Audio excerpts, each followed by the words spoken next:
ఈ రోజు నేను ఇంట్లోనే చాలా ఈజీగా కరకరలాడే బాలుషాయి చేశాను. బయట క్రంచిగా లోపల జ్యూసీ ఉంటే ఈ స్వీట్ నాకు నా పిల్లలకు బాగా ఇష్టము. అందుకే ఇంట్లోనే నేను చేశాను బాలుషాయి. ముందుగా ఒక కప్పు మైదా తీసుకోండి. నేను ఇక్కడ గ్లాస్ వాడినా, మీరు కప్పు కటోరీ కూడా తీసుకోవచ్చు. అందులో కొంచెం బేకింగ్ సోడా వేసి నెయ్యి వేసి మంచిగా కలపండి. ఇప్పుడు కొద్దిగా నీరు వేసి ముద్దలాగా కలపండి. ముద్ద చాలా సాఫ్ట్ కాకుండా సాధారణ ఆటలాగా ఉండాలి. ఇది రెడీ అయిన తర్వాత కొద్దిసేపు పక్కన పెట్టాలి. ఈ దసరా లేదా దీపావళి సందర్భంగా మీరు కూడా ఇంట్లోనే మంచిగా స్వీట్ మనం చేసుకోవచ్చు. ఒక్కసారి మీరు ట్రై చేయండి. మనం మంచిగా కలిపి 5 నిమిషాలు రెస్ట్ కును పక్కన పెట్టుకుందాం. ఆ తర్వాత షుగర్ సిరప్ తయారు చేసుకుందాం. ఒక పాన్ లో 2 స్పూన్ చక్కెర వేసి 1 స్పూన్ నీళ్లు వేసి మరిగించండి. అందులో 2 ఇలైచీలు వేసి బాగా మరిగించాలి. మరిగించిన షుగర్ సిరప్ సిద్ధమైన తర్వాత కొంచెం ఫుడ్ కలర్ వేసి పక్కన పెట్టాలి. మన షుగర్ సిరప్ రెడీ.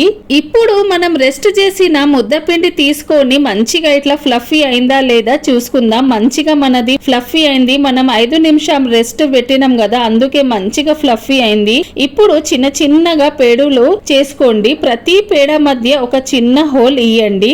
ఇది బాలుషాయి షేప్ కదా. మంచిగా ఒకటి ఇట్లా అన్ని బాలుషాయి రెడీ చేసుకుందాం. ఒక కడాయిలో నూనె వేసి మీడియం ఆంచ్ లో పెట్టుకుందాం. అందులో ఒక్కొక్క బాలుషాయి వేసి మంచిగా గోల్డెన్ బ్రౌన్ అయ్యే వరకు బాగా వేయించండి. ఈ సింపుల్ రెసిపీ చూస్తే మీకు కూడా ఒక్కసారి ట్రై చేయాలనిపిస్తుంది కదా. మీరు కూడా ఒక్కసారి ట్రై చేయండి. మీకు కూడా బాగా నచ్చుతుంది. Simple and healthy. మనం ఇంట్లోనే బాగా స్వీట్ ఇట్లా చేసి, పండుగలు కాదు మనం ఇంట్లోకి చుట్టాలు వచ్చినా ఇట్లా చేసి పెడితే వాళ్ళు కూడా మంచిగా హ్యాపీ అవుతారు. ఇగో నా గోల్డెన్ బ్రౌన్ బాలుషాయి రెడీ. ఇవి బయటకు తీసిన తర్వాత వెంటనే మనం షుగర్ సిరప్ రెడీ చేసుకుని పెట్టాం కదా, అందులో ఒక్కొక్కటిగా వేసి బయటకు తీసుకోవాలి. ఇంతే, అద్భుతమైన కరకరలాడే గోల్డెన్ కలర్ లో ఉన్న బాలుషాయి రెడీ. సింపుల్ గా ఇట్లా ఇంట్లోనే మంచిగా స్వీట్ చేసుకోవచ్చు. మీరు కూడా ఒక్కసారి ట్రై చేయండి. నా వీడియో నచ్చిందా నచ్చలేదా మీరు నాకు కమెంట్ లో చెప్పండి. Okay, bye bye.